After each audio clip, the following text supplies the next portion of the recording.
Thank you. Nice work, man. Thanks, man. Thank you very much. Everybody, please help me to welcome Dan Wilding from the band Carcass. How's it going? Nice to be here. Thank you for having me. Welcome to Drumeo. Thank you. Thank you. Right on.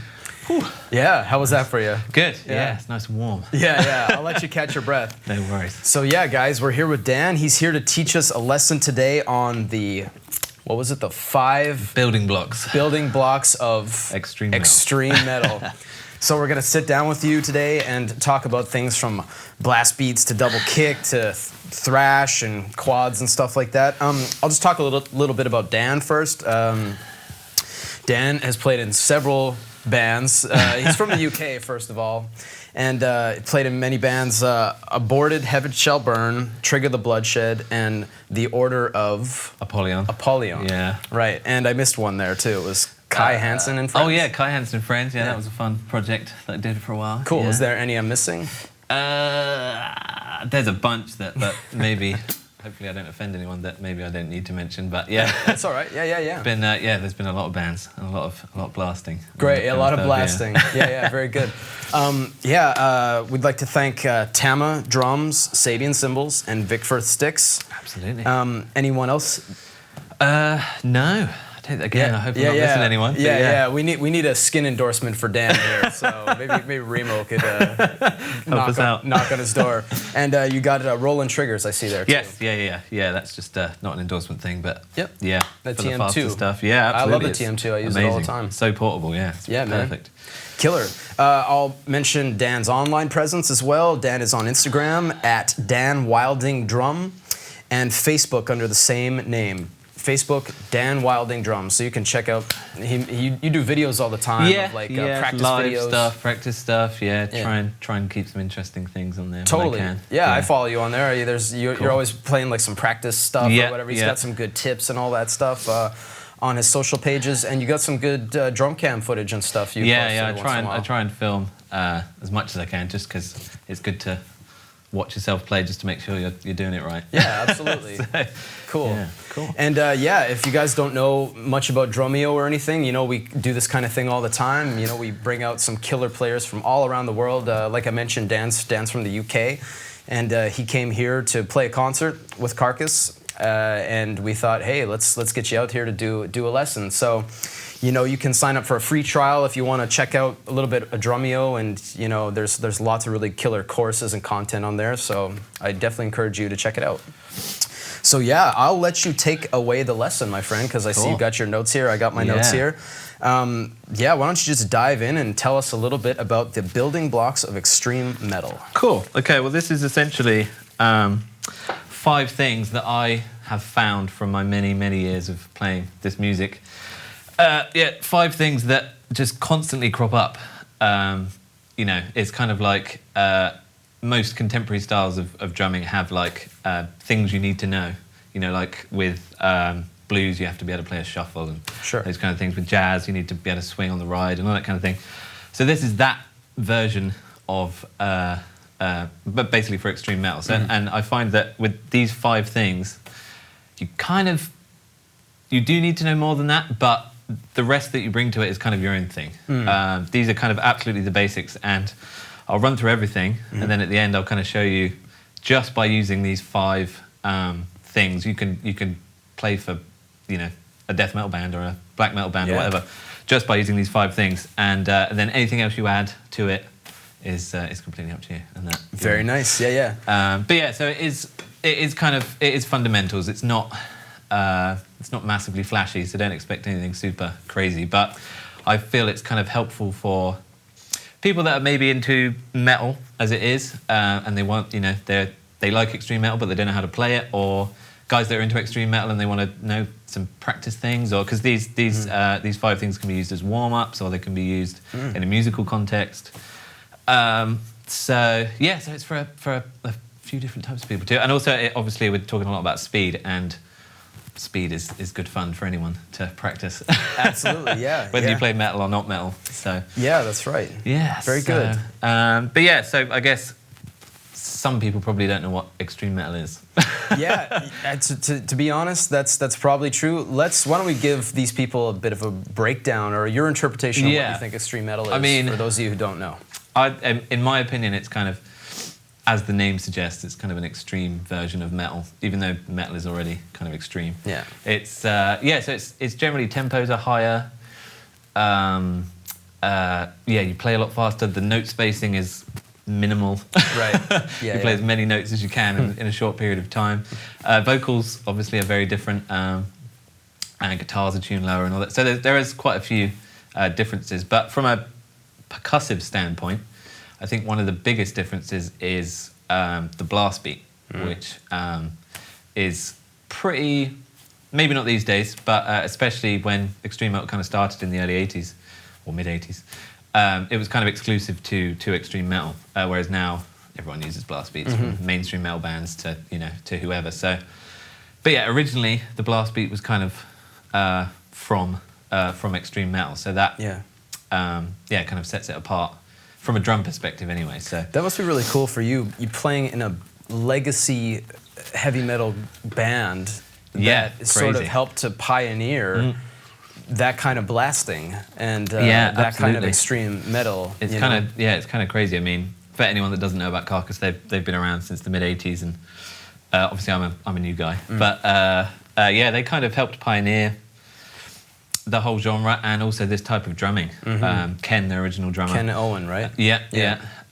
He especially blast beats, man. Like he helped to kind of bring that to the world. Well, I was saying to Bill yesterday, we were talking a bit about it, but his contributions on those records were just very, very phenomenal. And if you don't know any of those old Carcass material, the new stuff is fantastic too, by the way. I mean, it's a big weight on your shoulders to carry on that legacy. But if you don't know, definitely check out the old back catalog too. I mean, my favorite is, Heartwork's my favorite. Yeah, that's quite a common one. I think Heartwork is the very early stuff is very kind of extreme and noisy. Yeah, definitely. Heartwork and Necroticism. Yeah, that's a little bit more palatable, especially for people that aren't necessarily into extreme music. So, exactly.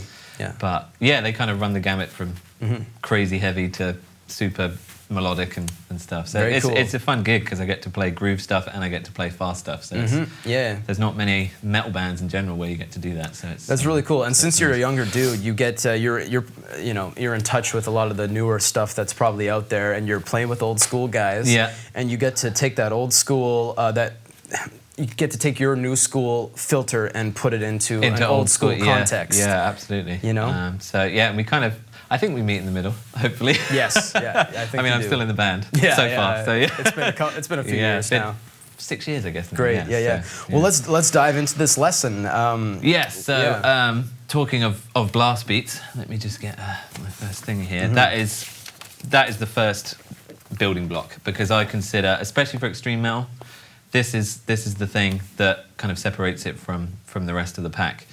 And for anyone that doesn't know what a blast beat is, I mean, in this day and age, I think most people probably heard of a blast beat. Most people heard of a blast beat, exactly. So, but yeah, for those of you that don't know what it is quite literally, it's just it's a 16th note single stroke roll on your hands, right, left, right, left, right, left, rudiment number 1, with 8th notes on your feet underneath, accompanying it. Usually, well, always pretty much following your leading hand, so whether that's right or left, it doesn't matter. For me, it's right, so my feet follow my right hand. So if you play that with a single foot. Yes, I'll show the two different ways of playing it, the two common ways of playing it with the feet. But so if you just play it if I just played it on a snare slowly, it literally just sounds like this, which is not very exciting. But when you start moving the leading hand onto cymbals, most commonly ride, hi-hats, china, crash, splash, if you want to be crazy. That's when it starts sounding like a blast beat. So, but obviously, blast beats are rarely played at that tempo. Yeah. So when you speed it up, that's when it starts sounding like a blast beat. So that's more like this.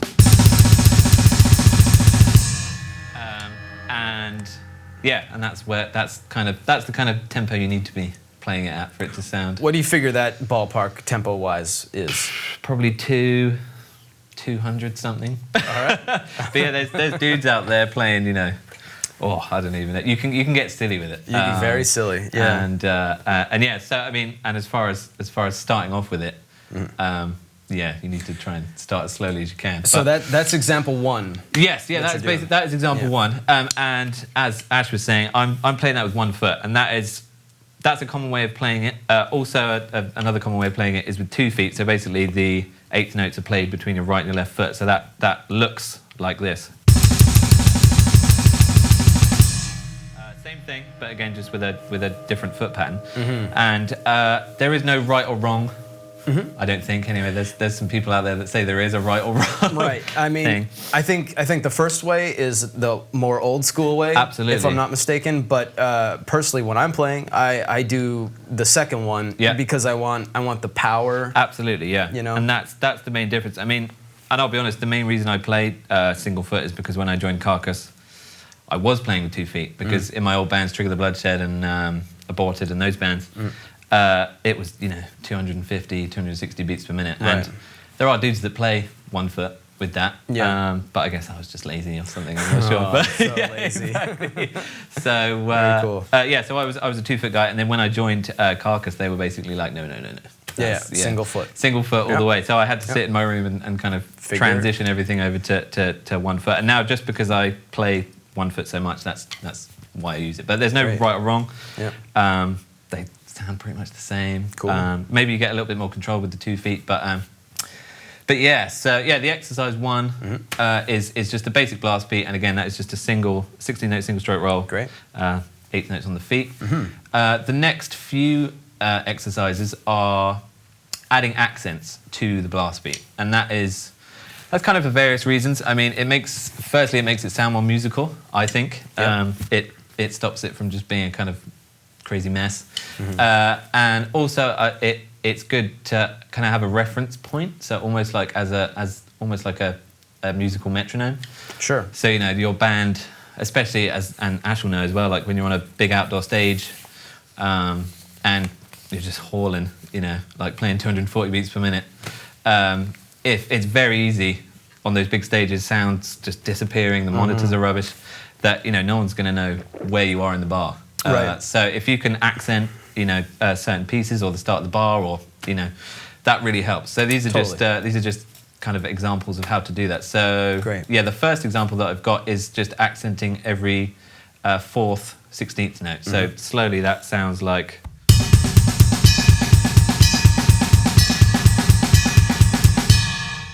And every 4th, 8th note. Sorry. Right. Yes. Yeah. I do apologise. Yeah. No. You don't. I'm just doing it on the bell here, but you can do it on cymbals. You can even do it on a tom. You can get creative with it. But so that's slowly. Fast, it kind of sounds a bit more like this.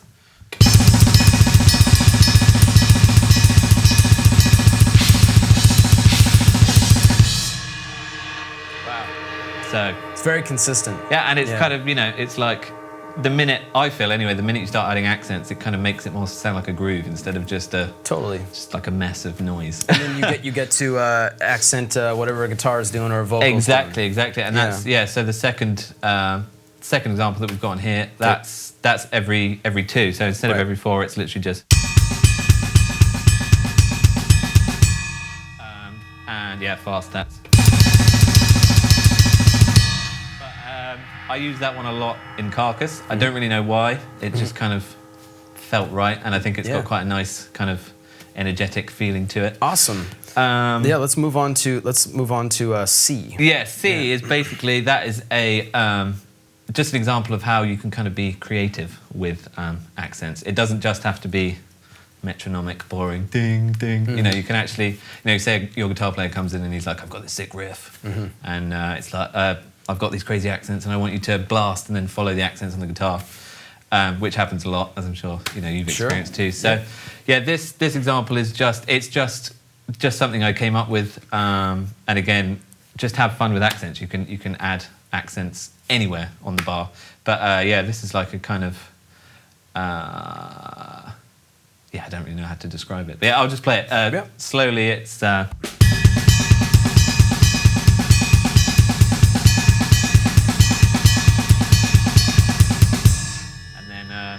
More quickly, it's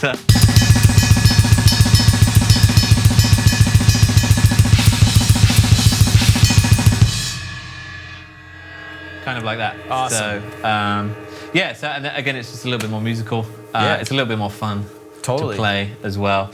But yeah, obviously, to get to this point in the first place, you can't just go in and go fast. Yeah. The big thing with all of these with all of these exercises and just with the blast beat in general is, I feel the best way to learn something is to play it as slowly as you can, as slow as possible, and then once you've got it comfortable and you're used to the motions and you're used to the feeling of, you know, and playing it on different surfaces. So like I was just playing on the ride, you play on the hi-hat, that's a completely different feeling because you know your arm's in a different place, you know. So practice it on different surfaces. Again, you can blast on a china as well. Yeah. I do that every now and again. There's a few Carcass songs where I'm blasting on a china.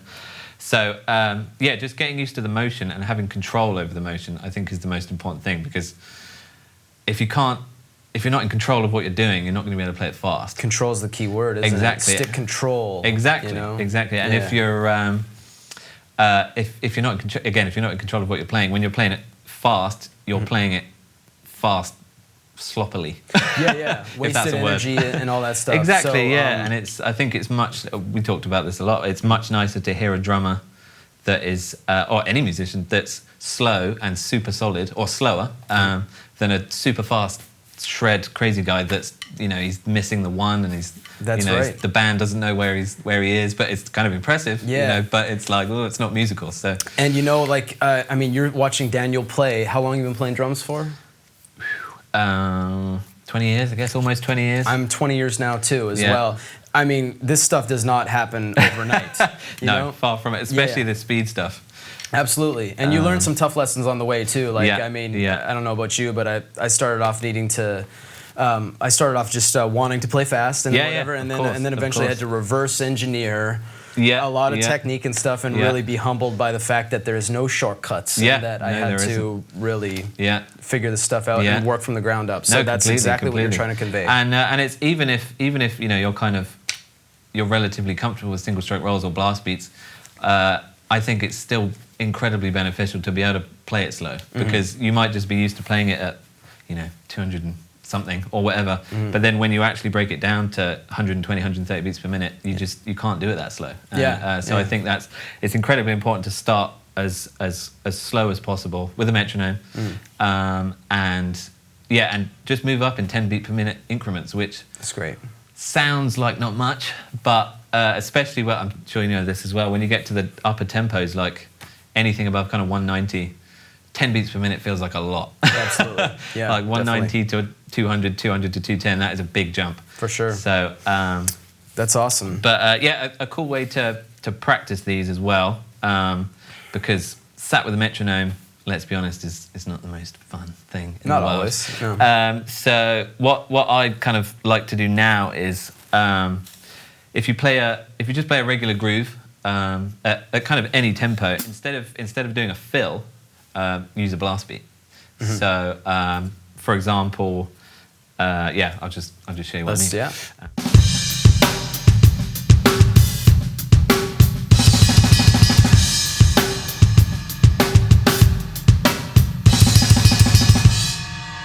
That kind of thing. Cool. And then obviously faster.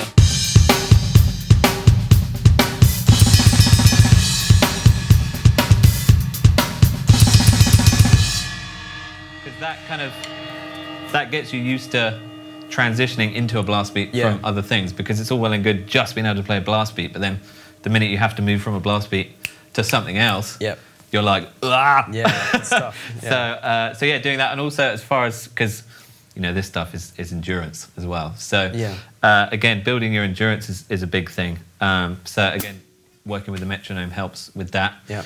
Just long periods of time with the metronome. Time and repetition. Unfortunately, repetition. And good technique if you can help it. If you can, which comes from playing slowly and understanding what your motions are and understanding what you're actually playing. There you go. But yeah, so with the same kind of idea, you can quite easily, play 4 bars of groove, 8 bars of blast beat, 4 bars of groove, 16 bars of blast beat. Right. And just keep pushing how long you play the blast beat until you go back into the groove, and that it promotes it in a musical way as well. Awesome, great. I want to keep moving through some of these examples.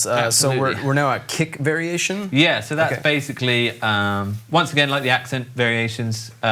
This is just it's just an example of what you can do with a blast beat, and it's again, if your guitar player comes in crazy riff and he's like, yeah, again, I've got these accents, but I want you to blast, but accent with the kick underneath it. Right. So the examples I've got here are just half the bar is just your standard blast beat, and then at the end you've got some alternating single stroke, 16th note single stroke roll underneath on the feet. So slowly again, that sounds like this. Yeah. Sounds like this.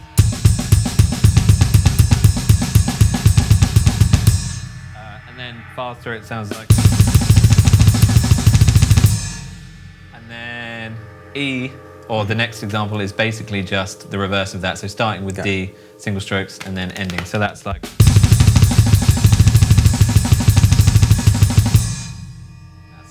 Awesome. That's basically it, really. And so that's some fun examples. You can have some fun with blast beats instead of just sat with a metronome. Very good. So we're gonna recap this stuff later. Dan brought a track with him, and he's gonna play all this stuff over again in a musical context, so you can hear it. But we definitely encourage you to go through each of these examples and play them, like he said, at a slower tempo.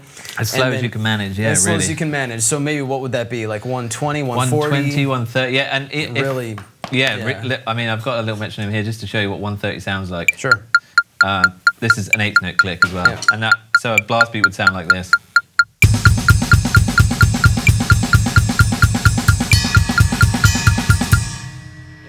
So yeah, very slow, but awesome. Again, the control factor is a big one. So yeah, sit with that for a while, get comfortable with it, and then bump up the tempos when you can. Yeah, and just keep pushing it. Yeah, exactly. Take these bit by bit, and you'll get there eventually. But again, yeah, eventually. Unfortunately, time and repetition. It's not going to happen overnight. Exactly. So we're moving on to the second building block, which is the second building block, which again I've done these in kind of in order of importance, in my opinion, from playing extreme metal. So this is just single stroke double bass drumming, which is once again, it's just a single stroke roll on your feet, right, left, right, left, right, left, whilst playing things over the top of it. And this is not exclusive to extreme metal. Obviously, all types of metal use double bass drumming, and there's other types of music that it's helpful in. But yeah, again, this is if you've never played a double pedal before, slow is the key.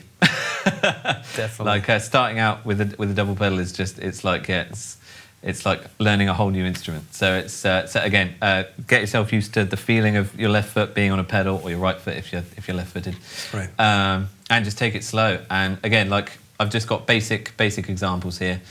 The first is just a basic groove, and it just sounds like this slowly.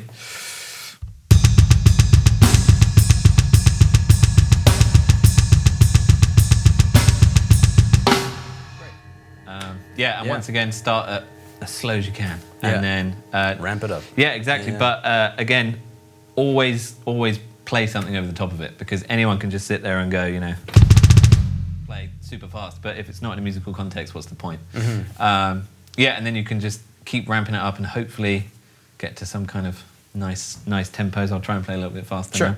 Now. Same thing, but just faster. Okay.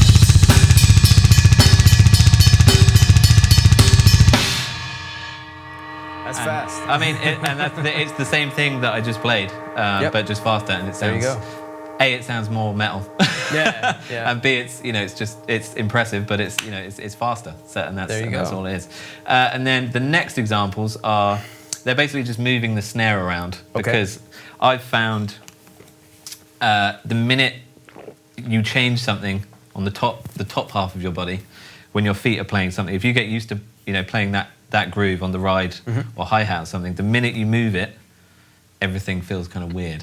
So I think being able to practice it with different snare variations, the snare at different points in the bar, and yeah, so A, and I'll do A first, and that's just.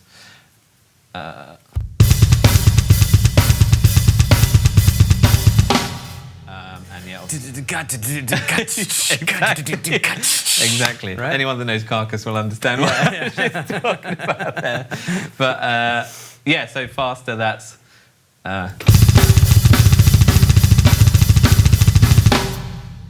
It's fast, man.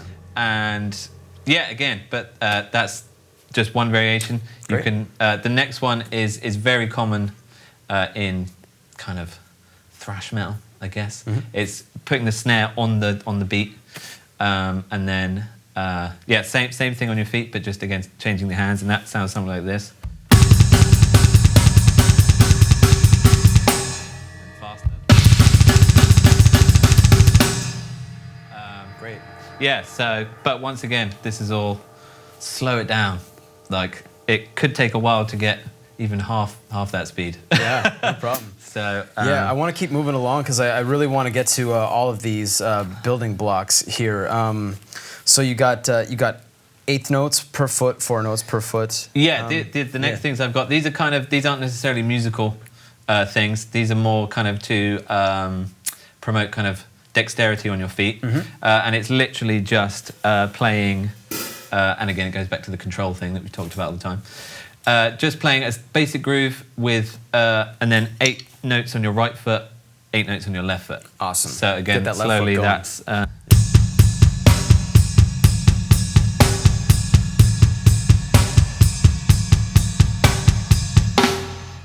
then obviously you can play it faster. Again, it's not really a musical thing, but it's kind of, it's a bit more fun than just playing, you know, straight things. So yeah, faster that's.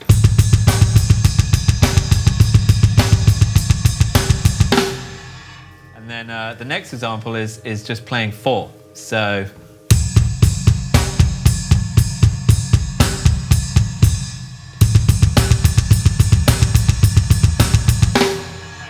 and that really just again it just helps with the control factor with your feet and dexterity, which I think is a very important thing. Absolutely. Yeah. Then the last 2 are the same thing, but maybe making it a little bit more musical. Basically doing one run of 8 notes on the right foot, 8 notes on the left, and then doing a run of 16th note. Put it together, alternate, basically. yeah, exactly. Yeah. So again, slow, that sounds like.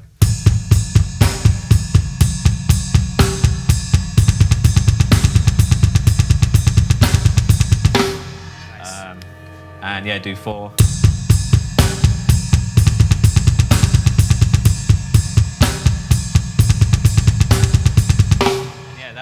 That is a really, really good warm-up, especially like if you're about to go on stage, or if you like to warm up before you play, which I know a lot of people do, just on a pad or something. That's a really good exercise, and again promotes control and all that kind of thing, so. Control and coordination and symmetry. Coordination, exactly. Yeah, exactly. Symmetry, especially when you're not using triggers and stuff, getting as much power and as much equal dynamics out of your kick drums is very, very important, because it's quite easy to have your left foot just like neglect that left foot, feathering the bass drum, and then your right foot's just hammering away. So there you go. Yeah, so doing these kinds of things really helps to get that in check. That's awesome. Yeah, that's a very good tip. So we're on the 3rd building block now. Singles around the kit. Yeah. So I guess kit mobility kind of. Absolutely. Yeah. And this one, once again, is not exclusive to extreme metal. This is actually a kind of something that I something that I saw Virgil Donati doing on one of his VHSs. It's showing my age. But, VHSs, and it's again, it can be used for all types of music, but especially for extreme metal, it's very important to have single stroke rolls around the kit, that's more of a drum fill kind of thing. It's it's not really a groove thing. This is more what you would be using for your fills. So the exercise, or the thing is again, like with the feet, it is just 4 notes per drum. 8 notes per drum, starting with 8 notes per drum. And the only rule is you can't hit the same drum twice. So the minute you've finished playing 8 notes, you have to move on to something else, which is really cool because it forces you to improvise as well. So, you have to just kind of, where am I going to go next? Explore your creativity a bit. Exactly. Yeah. And, maybe do movements that you're not usually used to doing, like there to there, and, all this kind of stuff. So again, slowly, it's just... and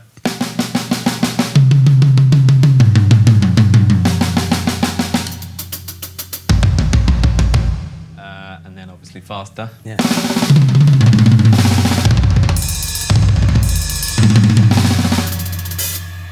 Awesome. And again, that is same thing. All of these are the same thing. Start at 120, 130.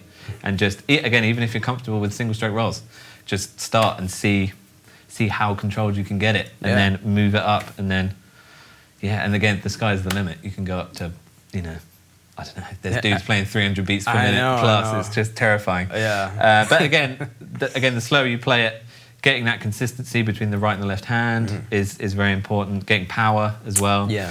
And B is basically exactly the same idea, but just with 4 strokes per drum, which obviously the higher you get tempo-wise, the trickier it is, because it's a lot more movement. It's a short space. Exactly. So that's just...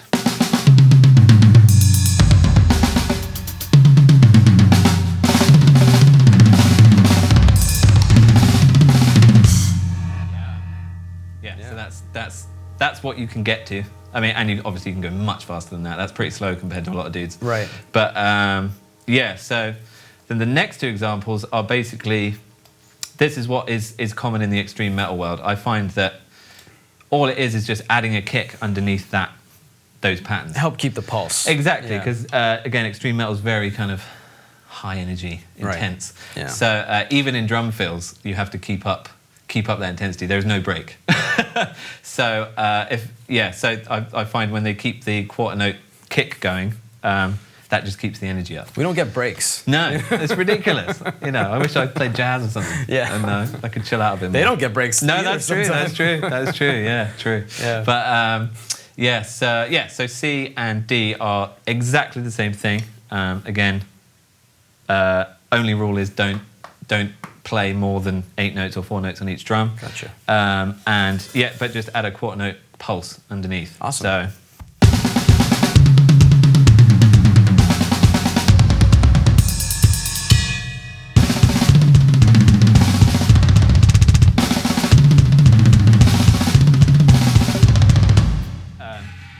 Again, you can use the same idea that I had with that I said about with the blast beats. So instead of doing your regular fills, put these things in. Right. So just play a groove.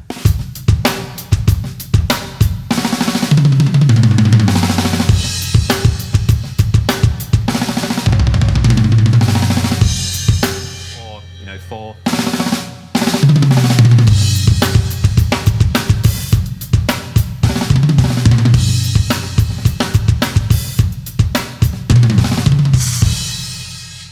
And again, you can do, instead of just as a fill, you could do, again, 2 bars of groove and then 4 bars of just 8 notes on each drum or 4 notes of each drum. Again, just to get the endurance thing up.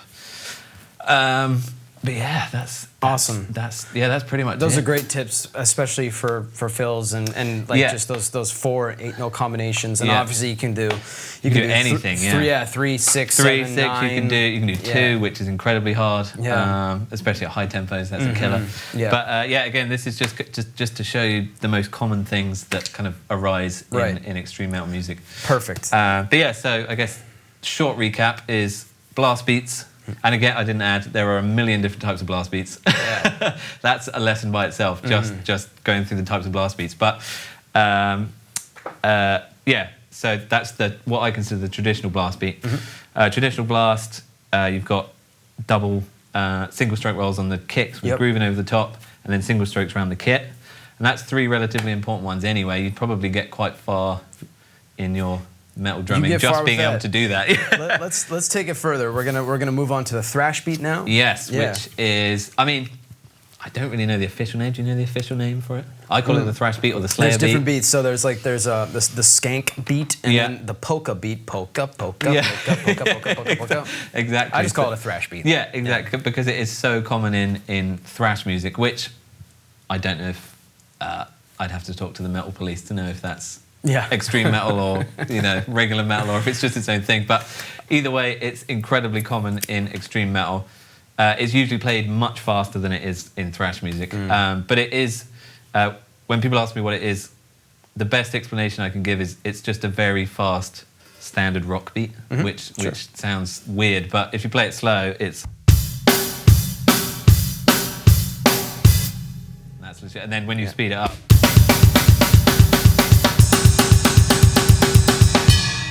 it becomes what we know as the thrash beat. Yep, So there you go. And again, there is a very common kick variation, which is slowly. Again, it sounds even more like a rock beat, which is. Speed it up. Yeah.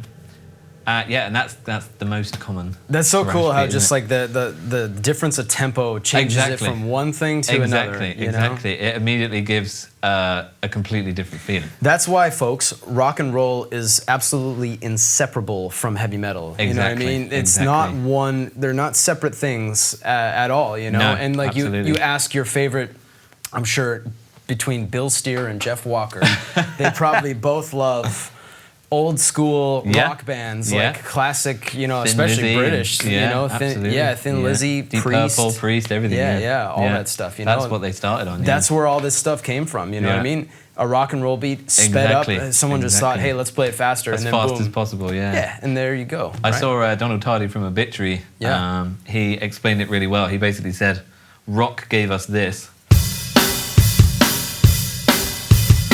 And then metal came along and gave us this.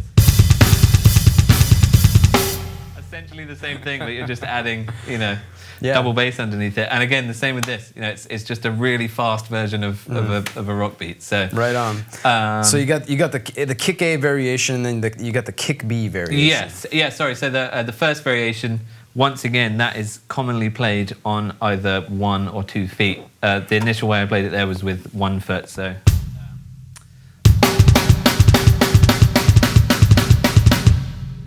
That's kind of, again, that's the traditional way. That's the old school way. Yeah. Unfortunately, I do it the other way, which is not the traditional way. I'm sure if Bill and Jeff watch this, they'll be like, wait, you need to do it the original way. But they're the metal police. Exactly. But yeah, so 2-footed, essentially, it's the same thing, but that second quick double note that you're playing, you're splitting it over 2 feet, which is...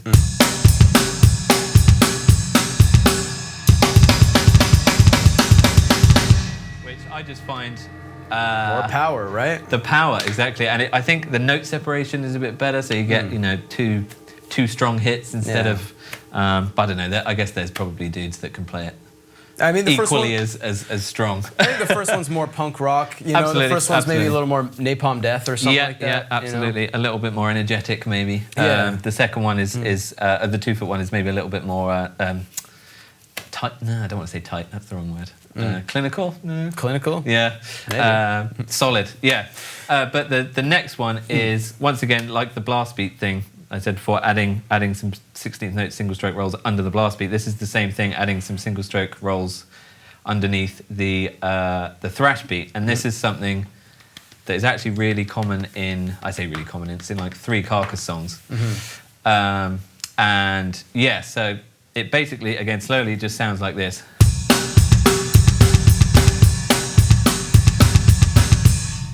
Quickly it's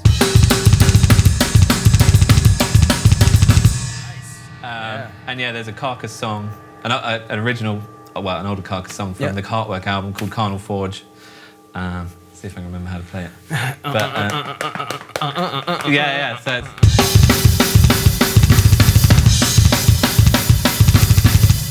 so that's okay. And then typically that goes straight into a blast beat, which is always nice. It's like.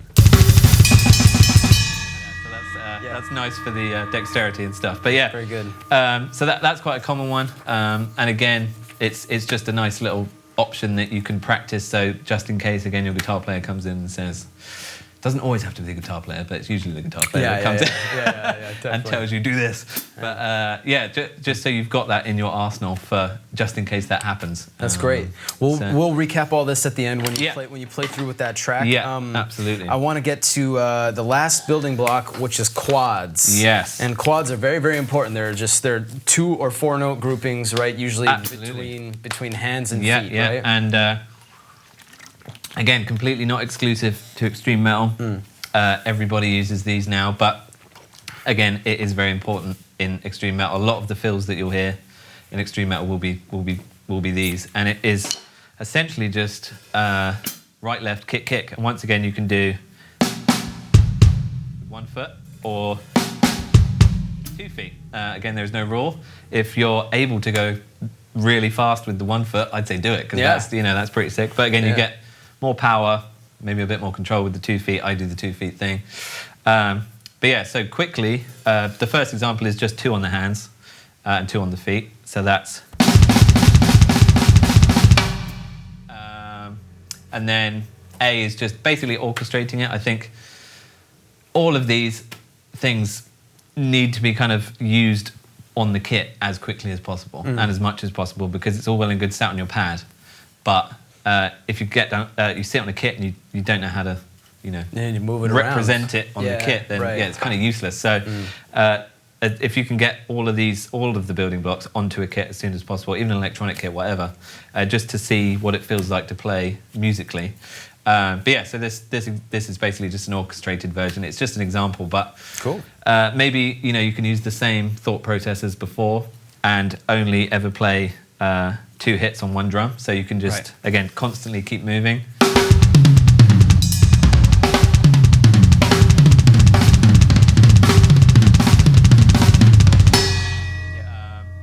And then the next one, which is one of my favorite ones, is basically instead of 2 on the hands and 2 on the feet, 4 on the hands and 2 on the feet. Nice. So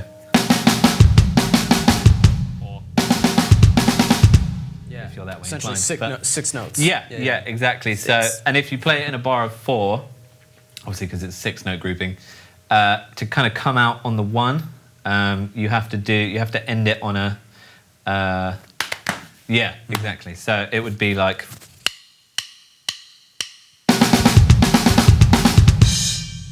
You're ending with the basic quad just to kind of round it out. But yeah, that was a really nice one. And once again, you can do the same thing, move it around the kit.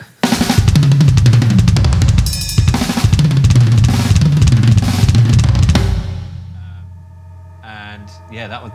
This is the most creative of all of the building blocks, I think, and it's actually really fun to play. Where did you first hear this stuff? Like, just like listening a record you first heard, when did you first like kind of identify, oh, that's what this is? That's a good question. For me, it was Slipknot.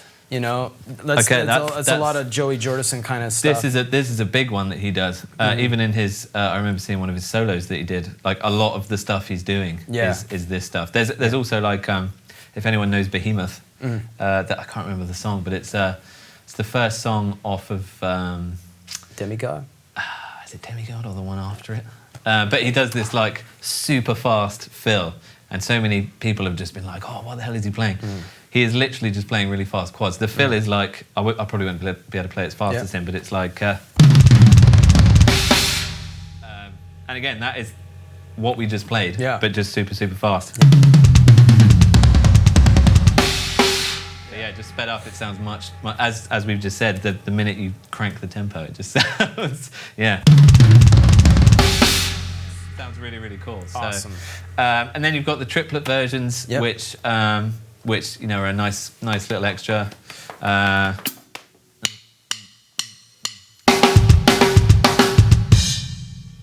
And then the extended triplet again, which is 4 on the hands, 2 on the feet.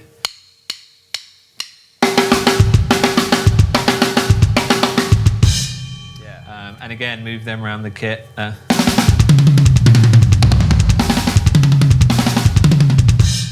For example. And then the most fun is mixing them all together. So the 2s and the 4s, throw in some triplets if you want, and yeah, orchestrating the whole thing. Again, this is like a fill concept, much like the single stroke rolls before. I mean, you could probably make a groove out of this stuff. I'm sure you could, but most commonly it's used as a fill kind of thing. But yeah, so just mixed. If I just mix a few together and play around the kit, I'll show you what it can sound like.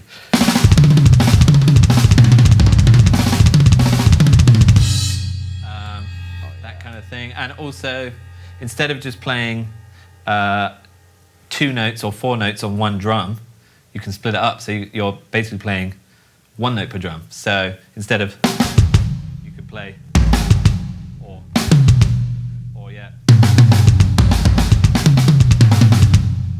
orchestrated. Yeah, exactly. And split those single hands. And even when you're doing the 4, play all 4 notes on different drums. So. That kind of thing. Gets a bit crazy then. It's such a basic kind of note Exactly. combination concept that you really need to reach for those kinds of different orchestrations Exactly. to make them interesting. Exactly. Because it's people have been doing it for so many years that you really got exactly reach to find bringing something. weird, because a lot of people do split between the splash, cymbals, and that immediately gives it a completely different feel to just on the toms. So but yeah, that is essentially it.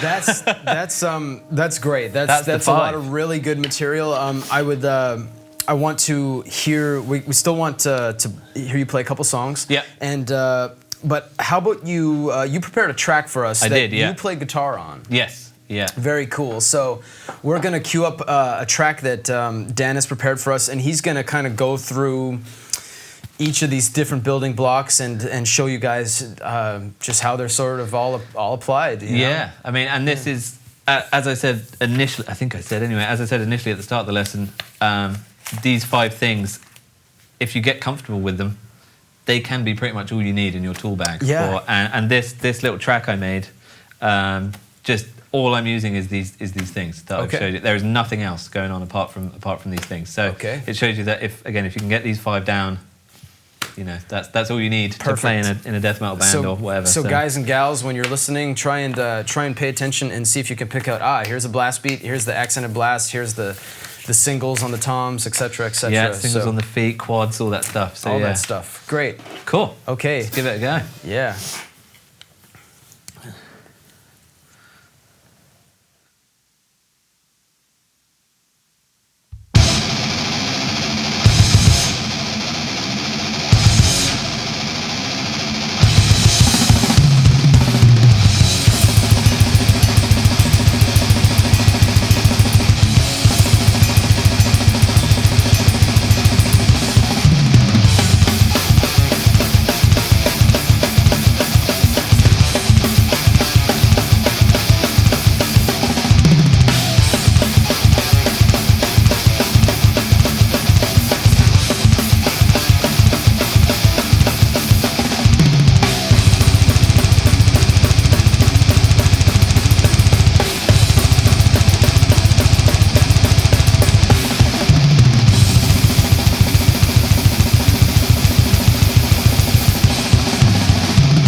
There you go. That was awesome, man. Thanks, man. Man, that was killer. That was literally just and I even played a 2-foot blast in there to show you. To show you that it pretty much sounds the same in context. I mean, the thing I love about this lesson is, they're in the metal realm, they're quote unquote basic kind of concepts or whatever, but to see you playing them at such a high level is so inspiring, just to see what you can achieve in terms of power and consistency and speed. Thanks, man. And I know you got way more tricks up your sleeve, but for the context of this lesson, these are. I mean, that was just 5 different things applied to music, and you really made it sound musical, and it's really cool that you played guitar on that too. Yeah, and I think playing guitar maybe helps with understanding the musical side of it as well. But for sure. Yeah, again, it doesn't have to be complicated, and again, that's basic stuff. But when you put it at those speeds, I think that song's at 210 or 215. Okay. It's like it sounds much more impressive. Absolutely. If you played that at 100 beats per minute, everyone would get a bit bored. So. For sure. So I want to get you to play us a couple more songs. Yep.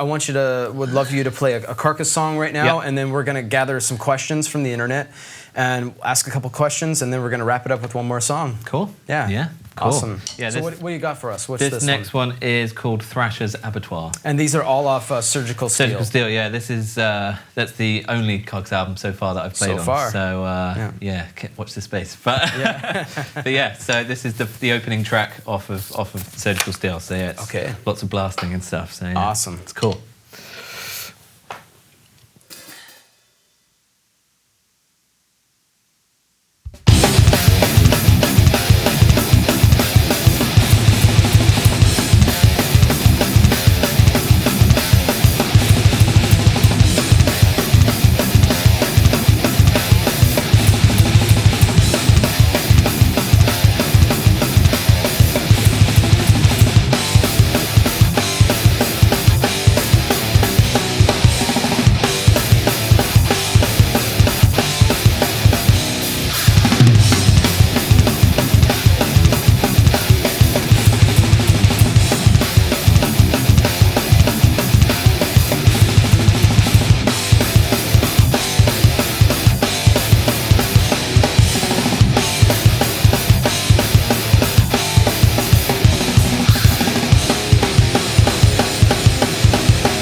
Hell yeah. Right on. And Awesome. yeah, I mean, if everyone was paying attention, you know, I'm sure you probably heard a lot of what Dan was talking about. Yeah, right almost in the there. same stuff. Relatively basic, but That's a great song. cool. Awesome, man. Do we have some questions there? Yeah, awesome. We've got a couple back here. All Wow. right, Taylor's going to Awesome. read them out to I'll us. give you the first one here is from Elise R. Us or Elise Russ. I'm not entirely sure. Mr. Wilding, thank you for the lesson and opportunity to be inspired by you. Wow, Specific pleasure. question about last week. This is a long one, so bear with me. Okay. I guess one of the most important things is precision. Thing is, the more you add BPMs, the more it's harder to hit exactly on the E's and Ahs, the offbeats. On slower tempos, you can count more or less to check if you're doing it right. What can you recommend for getting your hits just right on the higher tempos? Any exercises, tips, mindsets, or anything else? Greetings from Russia and a drummer trying to be better on extreme side of metal music. Wow. Hand sign. Cool. Well, yeah. Hi, hello to Russia. Pretty good question. Yeah, no, that is a good question. I think, if I'm honest, this all boils back to, or boils down to, the play it slow thing. And I know that's not a very rock and roll, fun sounding way of doing things, but as I said, the control aspect of this kind of playing is so important. And yeah, I think just playing it slowly and just going at it, keep as you said, repetition and keep forcing it. I like an example is I remember when I was learning how to play double kick, I remember getting to, I think it was 180, and I couldn't get any higher. I just hit a plateau, and I was so annoyed. I was like, you know, on good days I could do like 185, but only for like 2 seconds, and then I'd be like, and then finally, after just constantly doing it, pushing myself, I managed to break through that wall, and then the upper tempos kind of opened up to me then. And to be fair, that was learning to relax, right. Which but again, it came from just pushing myself, and my legs were just like, you can't do this, dude. If because I was just stomping, you know, I was just stomping at 180, and yeah, I think my body finally, from the repetition and from constantly doing it, it realized, yeah, we need to change something to be able to go faster. But yeah, so I think the control aspect is so important. Again, if you can play it slow, you can play it fast, but it just takes time, and you need to just keep going with it. There you go. And yeah, the thing, playing a groove and then playing a blast beat for 8 bars or 16 bars, again, that helps with control, especially if you play it with a click, because you have to come back in on the 1 to get back to that groove. So those kind of things are helpful.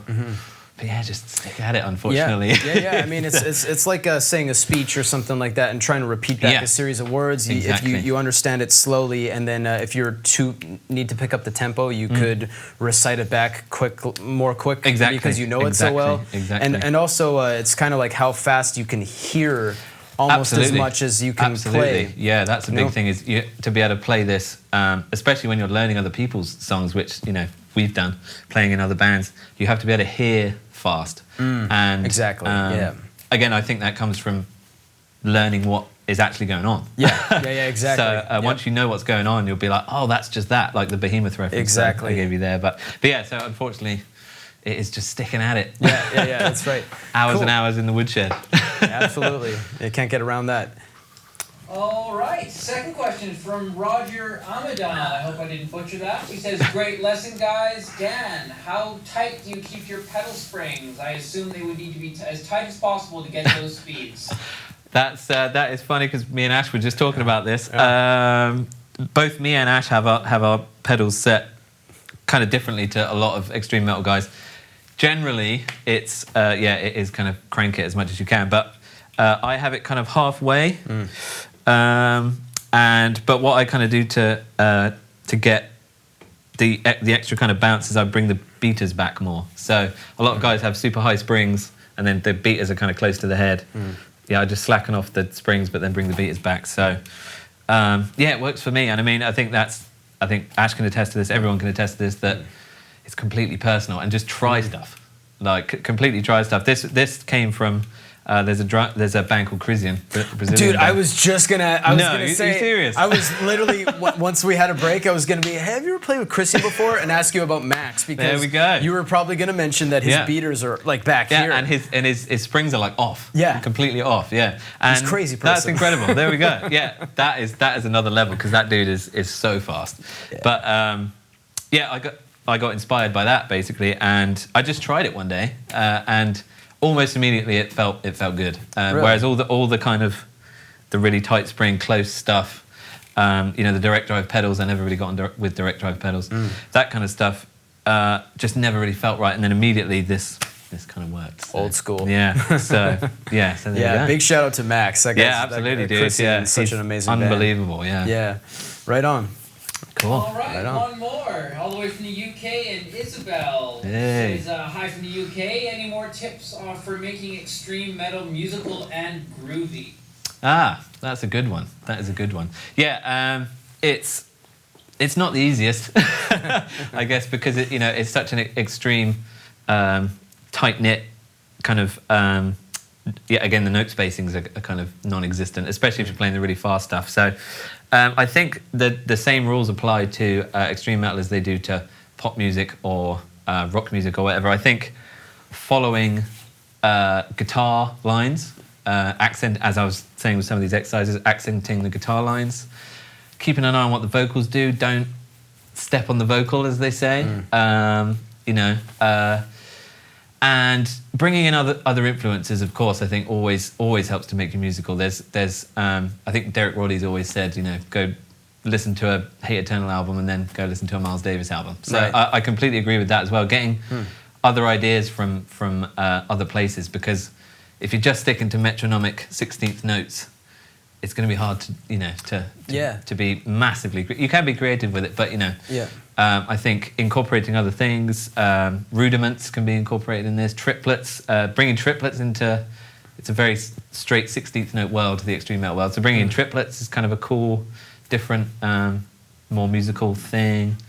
But yeah, again, just listening to the song as much as you can, and Definitely. and yeah, pick out little landmarks, musical landmarks. What's the solo doing, or what's the vocal doing, or is there a bass thing that I could follow, or and again, you have to listen fast as well, because it's very it's all over the place. So. Yeah, and coming at things from a different angle, like you had mentioned, like some of you might have seen the Gene lesson that we did here. Great he was example, he turned a shuffle groove, and then he moved it and added some double kick, and then all of a sudden it was like a really killer groove all of a sudden. And I had been listening to him for years, but I didn't even make that connection. And someone like Sean Reinhart or whatever, Old Death and Cynic, someone like that. Yeah. They have all these different tricks up their sleeve, and they can apply them in such interesting ways, and you're like, oh man, I didn't think that Latin groove would ever possibly apply to metal. Absolutely. That's like sorry to interrupt, but Eloy Casagrande from Sepultura now. Bro. I mean, he's like a Brazilian samba player, essentially, who has learnt metal music as well, and he just fuses the two, and it's just like I can't believe how good that guy is. And it completely works as well. Like, dude, having Eloy would just be like he's scary, very scary good. Scary good. Yeah, so bringing in other influences right on always helps with being musical and being unique. Absolutely. Right on. Well, Dan, we really want to thank you for all the effort you put into helping bring us this excellent lesson. My pleasure, absolutely. It's an honor to be here, really. Some very, very good talking points and foundational kind of skills that you're helping to bring to the table. Thanks, with man. this one, and it was really, really good. I appreciate you coming out here and putting all the effort into that. And I would love for you to finish us off with another Carcass song. Cool. What do you got for us? This one is called The Master Butcher's Apron, which is a nice mouthful of a title. Absolutely. But again, this is off Surgical Steel. This one, again, same kind of concept, but there's some groove stuff in here. A lot of the track is a bit slower than the previous stuff I've played. So again, maybe just shows you a different angle. Speaking of the musicality thing, it's a slightly different angle Awesome. So yeah, Cool. hopefully you enjoy. All right, I'm gonna leave you to it. I'm gonna split. No worries, I'll man. let you finish it off. Cool. Right on, buddy. Thank you very much, dude. See you afterwards. All right.